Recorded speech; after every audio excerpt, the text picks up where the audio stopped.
So excited सुरुवातीला pregnant आणि मला बिअरचे डोहायला लागले होते. बिअर प्यायचे प्रेग्नन्सी मध्ये. अरे हो, मी बाकी काही मी इंडियन फूड खाल्लंच नाही. मी इंडियन फूड खाल्लंच, मी सॅलड आणि बिअर एवढंच प्यायचं. मी डॉक्टरांना विचारलं मी काय करू, मला ना कसं तरी होतं बिअर नाही प्यायली तर राग यायला लागतो. हो, मग त्या म्हणाल्या घ्या 2-2 सिप प्या. मग मी 9 महिने बिअर प्यायचे, 2-3 सिप. खरंच खोटं नाही. भात आणि फोडणी वगैरे आली ना तर ते फोडणीतली एक मोहरी अशी काढून बाजूला करायचं. घरभर मोहऱ्या पडलेल्या असायच्या, 100, 200, 300.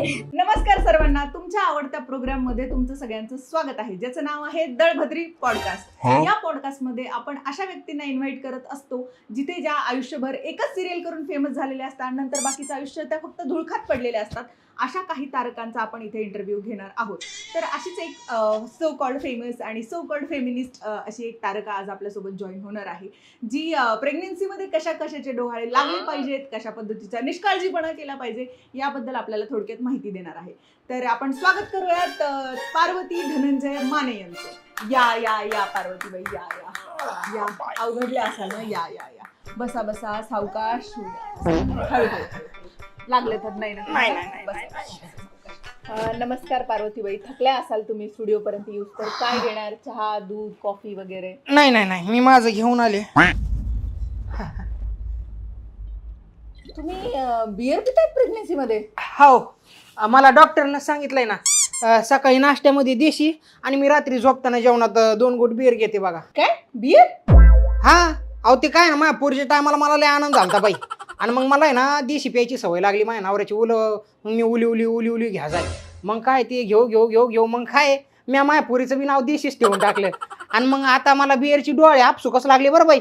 मग कोणाची म्हण नाही, बोल नाही, चाल नाही. मग मला बिअरचे डोळे लागले. मग मला वाटू राहिलं बाई मला पोरग बिरग होतं काय नाही का. खांड्या नाव ठेवणार मी आता त्याचं. खंड का बरं? अहो किंगफिशरचं नाव आहे ना बाई ते, किंगफिशर खांड्या. मराठीमध्ये खंड्या म्हणतात. खांड्या. काय विचित्र डोहाळे म्हणायच्या तुमचे. हा, आता काय करावं बाई, ह्यास काय आता ते सांगून थोडी येतं आपल्या वाट्याला. खरंय. मग तेच ना. कितवी प्रेग्नेन्सी आहे ही तुमची? 12वी बाई. 12 लेकरं? हा, 12 लेकरं झाले बाई. आता काय मा हाताला काही काम नव्हतं, घर बसल्या तरी काय करावं. आणि एक तर मग रिकामपणा आपलं हेच. मग काय, आणि एक तर मला निरंजन बाबांना आंबा दिला होता बाई. 12 लेकरं झाले नाही म्हणता, काय सांगावं. मग नवऱ्याला म्हणलं म्या, तुम्ही ना नुसतं कामाचं माल द्यायचं आणून, लेकरावर तुमचा काही अधिकार नाही, काहीच बोलायचं नाही. तुम्ही लेकराला काही म्हणायचं बी नाही की हो नाही चो नाही. मग लेकराला मीच पाहते. आणि मग सगळं ते डिक्टेटर काय ते डिक्टेटरशिप सगळं मीच पाहते बाई. बरं पार्वतीबाई, तुमचं पिण्याबद्दलचं जे मत आहे ते आपण ऐकून घेतलं. तुमचा आता खाण्याबद्दलचा जो निष्काळजीपणा आहे तो आपल्या व्ह्युअर्सला ऐकायला नक्कीच आवडेल. बाई मी शेण खाते. मला डॉक्टरनं सांगितले शेण बिन खाजा म्हणे, असं पौष्टिक खायचं. आणि मला आहे ना आपल्या इकडे जेवणच नाही आवडत बाई. आपल्या इकडे जेवणात आहे ना मौरी राहायच्या. मी जेव्हा बी जेवायचे ना तर मी अशा मावऱ्या घरभर फेकून टाकेल्या होत्या. 150-200 मावऱ्या भरती एवढ्या लगी मी मावऱ्या फेकवल्या होत्या. म्हणजे हा, शेण माहित नाही तुम्हाला? हा, तेच. मग असं लगी वाटी भर म्हणजे वाटीभर प्लेटभर जेवढं धकन तेवढं खात होते बाई मी. म्हणजे लगे पायचंच काम नाही. आणि ते म्हणजे मला आपल्या इकडे जेवणच नव्हतं धकत. मग मला डॉक्टरनं सांगितलं होतं. मग मी शेण आणि मग सलाड, मी ऐकलं होतं सलाड. मग बकऱ्या चारल्यावर मी काही मग खायचे लगी. ढोरं चारल्यावर हे रपारप येऊ दे हे चरत होते. मग मी दिवस रात असं हिरव्या पालेभाज्या पौष्टिक लेकर होती ना. आणि माझ्या पुरीला बी मी लाडाने शेणू म्हणते पा ते डोळे ना, डोळ्यामुळे. हा, मग मला काय शेण खायचे डोळे बी लागली होती. मग डॉक्टरनं बी सांगितलं होतं खायचं म्हणे बाई, काही होत नाही. मग मी तिला लाडाने शेणू बी म्हणते. बर. पार्वतीबाई, आपण तुमचं खाण्याबद्दल आणि पिण्याबद्दल मत जाणून घेतलं, बरोबर, ठीक आहे. तुमचा निष्काळजीपणाही प्रेक्षकांना समजला. आता तुम्ही कुठल्या प्रकारचे एक्सरसाइज करतात प्रेग्नेन्सी मध्ये, त्याबद्दल आमच्या प्रेक्षकांना जाणून घ्यायला नक्कीच आवडेल. 2 मिनिटं जर सगळ्याला शेक देते, मला काही सुधारणा बाई. 2 मिनिटाला घ्यावं लागत आहे. हा, बोला काय म्हणून राहिल्या? तुमचे एक्सरसाइज बद्दल जाणून घ्यायचं होतं. हा, तर करते ना बाई मी एक्सरसाइज. आपलं उलट्या उड्या मारणं, कोलांट्या उड्या मारणं, बेंडूक उड्या मारणं, आणि नवऱ्यासोबत ते चाडाचाडी खेळणं नाही का, ते सुरपारंबी. हो का? हा, तुमचं धान्या मा धनंजय माने. नाही नवरा बाई आहे का आता कावाची काय घंट्याभर पासून कोणाबद्दल बोलून राहिली मी नवरा माय त्यांचंच नाव धनंजय माने. हा तुम्ही पार्वती मध्ये नशा चढली वाटतं तुम्हाला? नाही आज घोटा भरण काही नाही होत बाई मला आखीन बस नाही तांब्या उडी ती मी मग जग उडी ती बाई मी सोपा गेम आहे काय आपला मोक्कर कार्यक्रमी दिवसाला अंडा लागतोय मला. काय विचित्र डोहाळे म्हणायचे ना यांचे, पण ऐकावं ते नवलच ना. म्हणजे कलियुग वगैरे काय म्हणतात ते हेच असावं कदाचित. पण ठीक आहे, तुम्ही हिरोईन आहेत म्हटल्यानंतर तुमचं थोडंसं बोल्ड असणं, त्याच्यानंतर थोडं एक्स्ट्रा फेमिनिझम असणं, तुमच्यामध्ये थोडंसं एक्स्ट्रा सगळ्या गोष्टी असणं हे काही नवल नाही आहे. कारण आजकाल हिरोईन्सला थोडंसं एक्स्ट्रा वागायची सवयच लागलेली आहे. पण असो, हे त्यांचं आयुष्य आहे, आपण काही बोलू नाही शकत. बाय द वे, तुम्हाला हा इंटरव्ह्यू कसा वाटला हे आम्हाला कमेंट बॉक्समध्ये शिवाय देऊन नक्कीच कळवा. बाकी भेटूयात आपल्या पुढच्या पॉडकास्टमध्ये. धन्यवाद.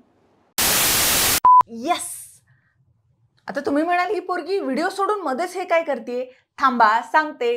काय माहिती का, फायनली पिनअप भारतात आलंय. कसं आहे माहिती का, हा जो प्लॅटफॉर्म आहे ना, आतापर्यंत जगभरात सगळ्यांची मनं जिंकतच आहे, तर आता भारतीयांचे पण जिंकणार आहे. मी यावरती गेम खेळते आणि आनंद घेते. मी तुम्हाला एक सांगू का, तुम्ही पण यावरती गेम खेळणार आणि पूर्णपणे रमून जाणार. तुम्हाला एक सांगू का, हा फक्त गेमिंग प्लॅटफॉर्म नाहीये बरं का, तर गेमिंगच्या दुनियेमध्ये एक रिअल चेंज आहे. इथे तुम्ही जिंकू शकता मोठी रक्कम आणि फास्ट विड्रॉल. हा प्लॅटफॉर्म सेफ आणि सिक्युअर आहे. वेगवेगळ्या देशांमध्ये तर हा ट्रस्टेबल होताच, आणि बाकी हजारो लाखो जे खेळाडू आहेत त्यांचा जो विश्वास आहे तो खोटा असूच शकत नाही. याला खेळणं फारच सोपं आहे. पिन कमेंट मध्ये जी लिंक दिलेली आहे त्यावरती जायचं, क्लिक करायचं, रजिस्टर करायचं आणि खेळायला सुरुवात करायची. इथे पॉप्युलर असे प्रोव्हायडर आहेत आणि सोबतच इथे व्हरायटी ऑफ गेम उपलब्ध आहेत, जसे की एव्हिएटर, जेटेक्स यांसारखे. हो, मग वाट कसली बघताय? पिन कमेंट मध्ये जी लिंक दिलेली आहे त्यावरती जा, रजिस्टर करा, आणि जर त्या लिंक वरून तुम्ही रजिस्टर केलं तर तुम्हाला 4.5 लाख पर्यंतचा बोनस मिळू शकतो. आहे की नाही भन्नाट गोष्ट? मग जा आणि रजिस्टर करा. पण हा, आपला व्हिडिओ संपल्यानंतर बरं का, आपला व्हिडिओ शेवटपर्यंत बघा, लाईक करा, शेअर करा, आणि सोबतच हा व्हिडिओ आपल्या मित्रांना देखील पाठवा, म्हणजे त्यांना देखील फायदा होईल. काय मग, कसा वाटला पॉडकास्ट? आय नो तुम्हाला हा पॉडकास्ट आवडला, पण या पॉडकास्टचा जो काही बिहाइंड द सीन आहे तो आपल्या व्हिडिओच्या शेवटी टाकलेला आहे. लगेच जाऊन बघायचं नाही बरं का, व्हिडिओ झाल्यानंतर बघायचं. आय नो तुम्ही तिथं पण खूप खळखळून असणार. भिकेचे डोहाळे असा एक वाक्प्रचार आपल्याकडे फार प्रचलित आहे. आजकाल काही मराठी कलाकार आहेत त्यांनाही ना असेच काहीतरी भिकेचे डोहाळे लागलेले आहेत. म्हणजे आम्ही किती इंटेलेक्च्युअल, आम्ही किती सुशिक्षित आणि आम्हाला किती कळतं हे दाखवण्याच्या नादामध्ये जरा ओव्हर शेअरिंग करतात हे लोक पॉडकास्टमध्ये. आता काही पॉडकास्ट असे पण आहेत बरं का, म्हणजे तोंड plus mic plus how content is equal to podcast. म्हणजे त्यांना वाटतं आम्हाला किती कळतं. खरं सांगू का, तुमच्या मनामध्ये फक्त आणि फक्त लोकांबद्दल हेट भरलेलं आहे. आता तुम्हाला जर माहिती नसेल मी कोणाबद्दल बोलते तर अजिबात टेन्शन घेऊ नका. म्हणजे ती व्यक्ती अगदीच माहिती करून घेण्यासारखी पण नाही. पॉडकास्ट म्हणजे काय माहितीये का, की आपण दुनियेपेक्षा किती हुशार आणि आपण किती वेगळे हा दाखवण्याचा संघर्ष. मला विचारा, मला सगळ्यातलं सगळं येतं. मला विचारा पेरेंटिंग काय असते, डोहाळे काय असते, मला सगळं माहितीये. मी सगळं पॉडकास्ट मध्ये सांगते. अशा काही व्यक्ती आजकाल पॉडकास्ट मध्ये इन्व्हाइट होऊ लागल्यात. आपला जो देश आहे ना, तो बिअर बाय सेफच्या पॉडकास्टच्या होस्टला कदरला होता, आता मराठीच्या पॉडकास्टच्या गेस्टला कदरेल. आजकाल मराठीमध्ये एक ट्रेंड झालाय विमेन सेंट्रिक फिल्म बनवण्याचा. बरं, बनवा, फार चांगली गोष्ट आहे. पण तिथे काय दाखवतात माहिती का, वुमेन एम्पॉवरमेंट म्हणजे बायका दारू पिणे. मला एक सांगा, बायका दारू पिण्यामध्ये कसली हो डोंबल्याची वुमेन एम्पॉवरमेंट? बायका दारू पिताना दाखवणे म्हणजे आम्ही फार सुधारित विचारसरणीचे आहोत असं एक होतं का? चला तर मग आजच्या व्हिडिओमध्ये करपवून टाकूयात बिअरचे डोहाळे लागणाऱ्या काही बौद्धिक दिवाळखोर लोकांना. कारण व्हिडिओमध्ये मी रोस्ट नाही करत, मी फार करपवते. माझा पॅटर्नच वेगळा. पॉडकास्टमध्ये हेल्थ टिप देण्याची ना एक नवीन फॅशन आलेली. नाही, द्या तुम्ही हेल्थ टिप, पण तुमच्याकडे कुठल्या प्रकारची डिग्री आहे का, किंवा तुम्हाला एखाद्या डॉक्टरने रेकमेंड केलेलं सर्टिफिकेट आहे का, ते दाखवा आणि मग द्या ना. आता बघा, ही बाई काय म्हणते की मी रोज रात्री 2-2 सिप घ्यायचे बिअरचे, कारण मला तसं डॉक्टरांनी सांगितलं होतं.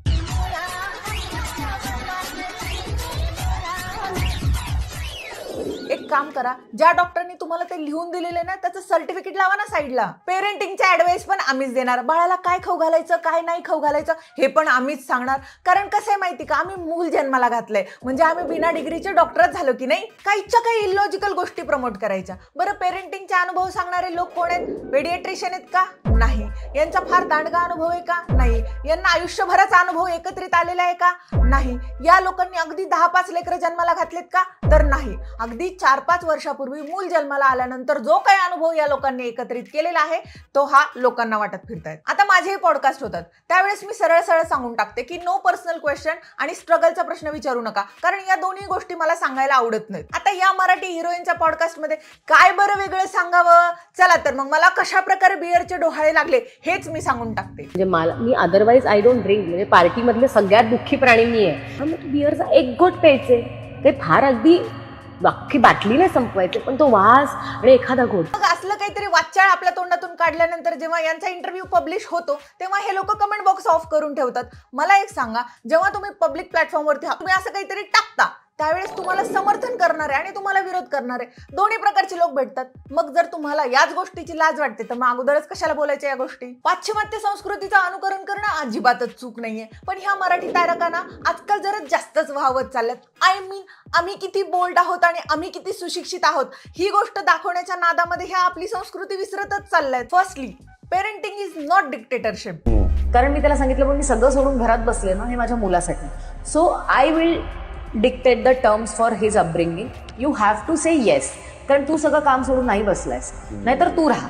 प्रत्येकाचं आयुष्य सारखं नाहीये, पण सगळ्या घरामध्ये एक परंपरा सारखी आहे की वडिलांनी धाक दाखवायचा आणि आईने माया लावायची. मग हे असले पॉडकास्ट प्रमोट करतात की मी जर जॉब सोडला, मी जर काम सोडलं माझ्या लेकरासाठी, तर माझ्या लेकराच्या आयुष्याचे निर्णय तू घेणार नाही, मी एकटी घेणार. याला काय अर्थ आहे? आणि जरी तू जॉब सोडून घरी बसले असशील तर वडिलांनी बाकीचे खर्च उचलले की नाही? म्हणजे जॉब करून पैसे कमावून आणून तुझ्याकडे देणे, त्याचं एज्युकेशन, त्याच्या हॉस्पिटलचे खर्च करणे, मग बापाचा समान अधिकार नाही असं कसं? आणि मूल जन्माला घालून तुम्ही स्त्री जातीवरती आणि समाजावरती कुठल्याही प्रकारचे उपकार नाही केलेले. आई वडील होणे हा तुमचा वैयक्तिक निर्णय होता, त्यामुळे तुम्ही मूल जन्माला घातलंय. उगाच मूल जन्माला घालून आम्ही काहीतरी वेगळं केलंय, मला काहीतरी वेगळे डोहाळे लागलेत, आम्ही काहीतरी वेगळी पॅरेंटिंग केलीये, या सगळ्या गोष्टी तुम्ही सांगून समाजामध्ये फक्त आणि फक्त चुकीचा संदेश देत आहात, बाकी काही नाही. आणि पेरेंटिंग म्हणजे हक्क दाखवणे नाही किंवा एखाद्यावरती अधिकार गाजवणेही नाही, तुम्ही दोघांनी त्याला वाढवायचं असतं. डोहाळे म्हणजे काय? इच्छा होणे कुठल्याही गोष्टीची, म्हणजे खाण्याची असू देत किंवा कुठे जाण्याची असू देत, अशा गोष्टींना आपण डोहाळे म्हणतो.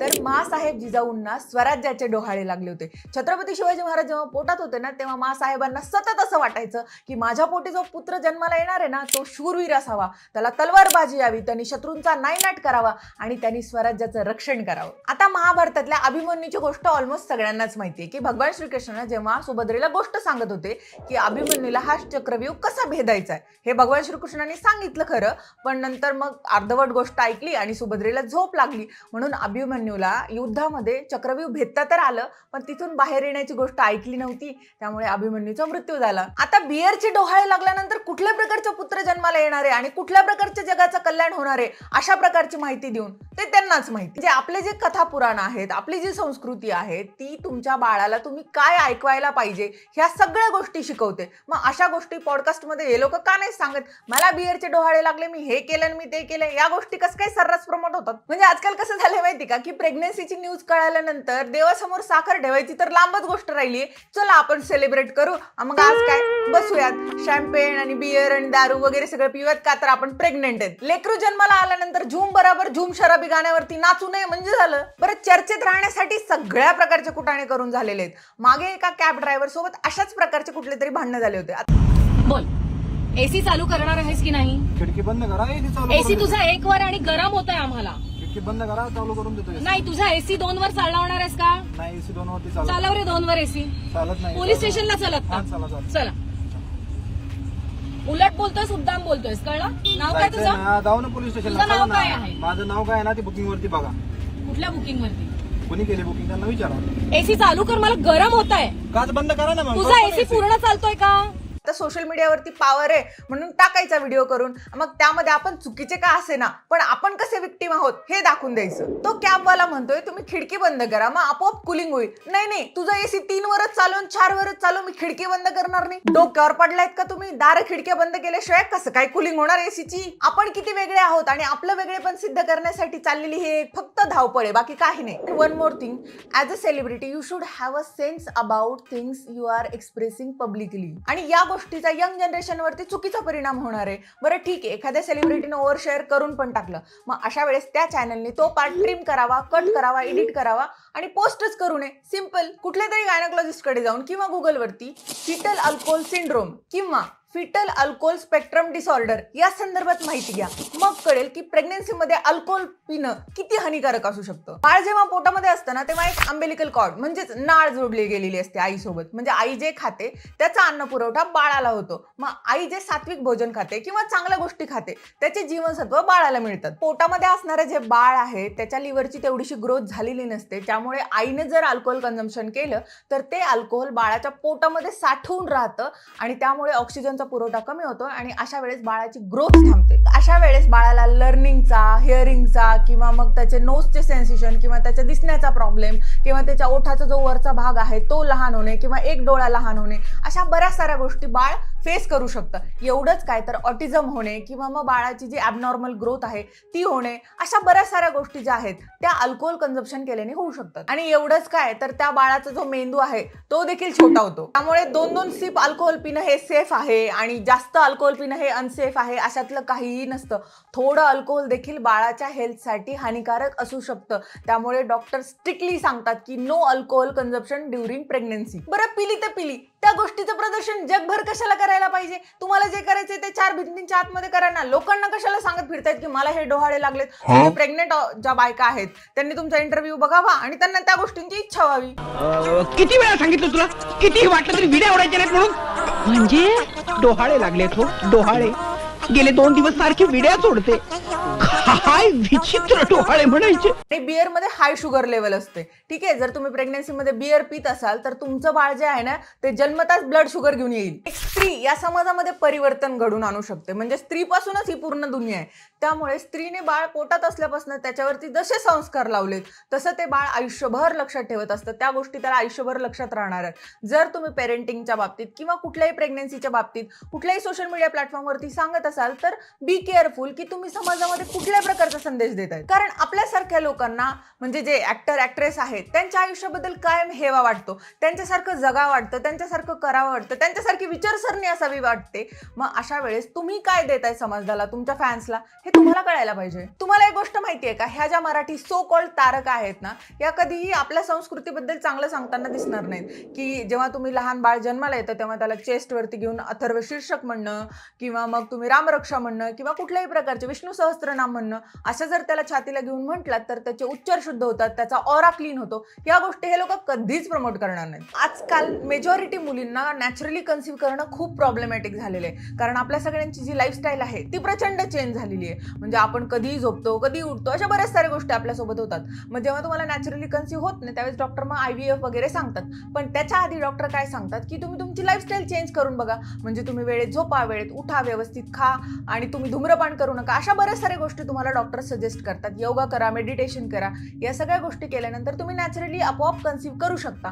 मग अशा गोष्टी जर तुम्ही पॉडकास्टमधनं लोकांना सांगू शकता तर ते का नाही करायचं? बिअरचे डोहाळे काय, डिक्टेटरशिप काय, पेरेंटिंग बद्दल तुम्ही कुठल्या पद्धतीच्या मेसेज देतात समाजामध्ये? आणखी एक गोष्ट की हा व्हिडिओ बघणाऱ्या जेवढ्या केवढ्या बायका आहेत हे असले पॉडकास्ट बघण्यापेक्षा सरळ सरळ भगवद्गीता वाचा, होली बुक्स वाचा, महाभारत वाचा, रामायण वाचा किंवा तुम्ही ज्या कुठल्या धर्माला फॉलो करता त्या धर्माचे धर्मग्रंथ वाचा. तुमच्या बाळासाठी आणि तुमच्यासाठी ज्या गोष्टी चांगल्या आहेत त्या करा. आणि stop normalising these kind of a stuff. म्हणजे हे ना सुडो फेमिनिझम आहे. याला तर फेमिनिझम अजिबात म्हणत नाही. मी काम सोडून घरी बसले आणि म्हणून मी माझ्या बाळाचं आयुष्य डिक्टेट करणार, अजिबात होत नाहीत अशा गोष्टी. आई वडील होणे हा कंपल्सरी तुमचा निर्णय. आणि आजकाल काही बायका आहेत ना त्या 9 महिने काम करतात आणि नंतर आता सरकारने त्यांना 1.5 वर्षाची लीव पण अप्रूव्ह करून दिलेली आहे. त्यामुळे पेरेंट होणं म्हणजे आम्ही खूपच काहीतरी भारी काम केलेलं आहे आणि आम्ही काहीतरी जगावेगळे केलेले आहे असा जो आविर्भावामध्ये इंटरव्ह्यू दिलेला आहे ना तो प्रचंड चुकीचा आहे. अम्बिलिकल कॉर्ड मधनं फक्त बाळाला अन्नच नाही जात तर आई काय ऐकते, काय विचार करते, कसे तिचे मूड स्विंग्स आहेत, तिच्या आजूबाजूला काय चाललेलं आहे हे सगळं बाळाला कळत असतं आणि त्यानुसार बाळावरती संस्कार होत असतात. वाटतं की गर्भसंस्कार हे फक्त गर्भावर नसतात. म्हणजे हे मी अनुभवलंय.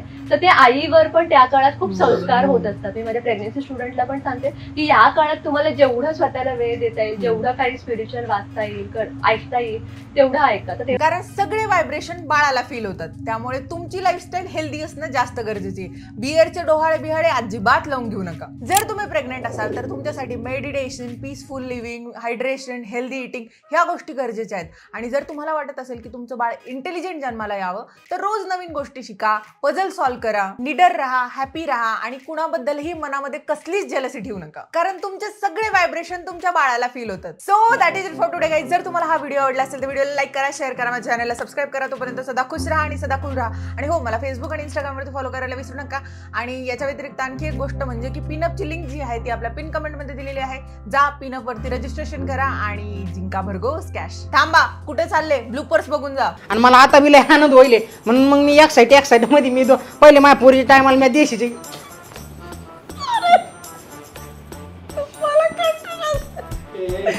आपल्या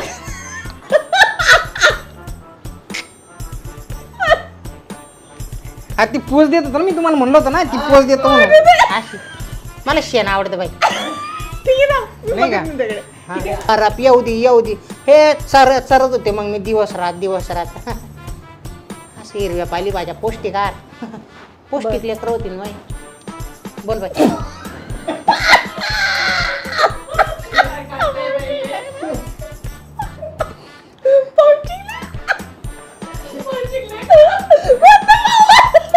मग ती बी बाई काही बोलली ना. पौष्टिक लेकर होती,